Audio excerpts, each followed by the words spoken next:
everybody. My name is Terry Hawkins from Progress Retail, and I am excited to be chatting with our wonderful president, Anthony Wilson, Macka, as most of you know him, of Wilson Retail, of course. And so, Macka, it's so great to have you here, and just so we can have a chat to see, as our president, what you're doing, what you see as the future for SBIA, especially in this different world that we're living in.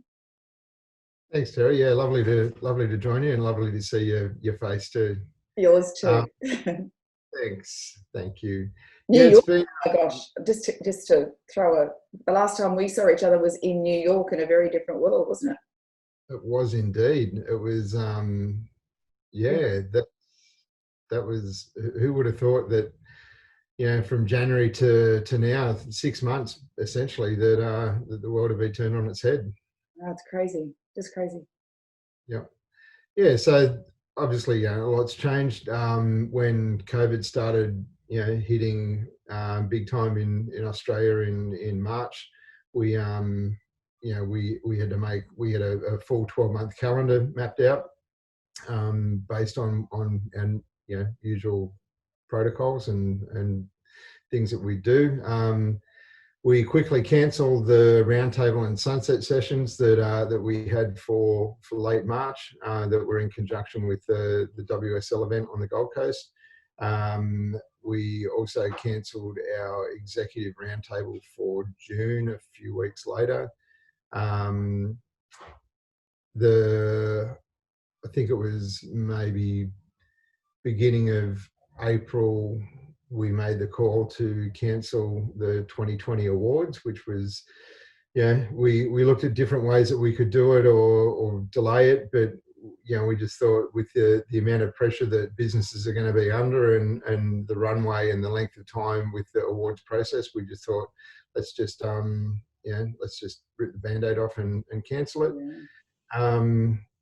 And we put SBIA into hibernation for however long it took. And a big part of the reason to do that was so that the board members could focus on what they had to do for their own businesses to get through it. We obviously had no idea how long it was going to last or what the impact was going to be. So we also made the decision to extend membership for 6 months just to take the financial heat out.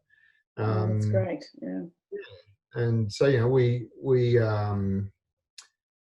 were sort of monitoring the situation as we went. We had a couple of roundtables that were pulled together very last minute digitally on Zoom to talk about how brands can maybe approach the crunch that we're coming with the inventory and the seasonality and they proved really successful, and that was actually the germination for the digital steering committee, which you're very graciously a part of.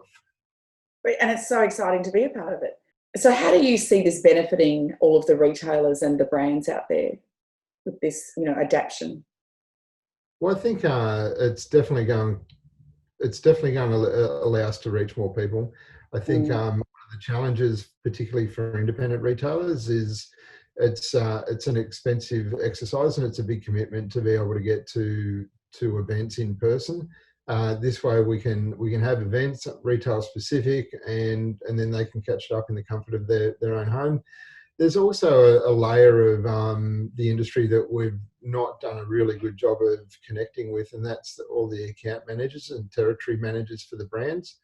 I think there's opportunity to do more in that space, and I think doing digitally again with retailers, same reasons for retailers, they can catch up on that content, at a later date. And I think the pillars: educate, inform, celebrate, and strengthen. We're definitely focusing on speaking to those 4 pillars.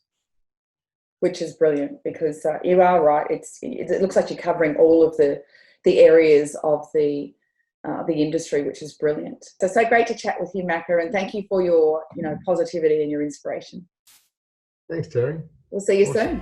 Yay!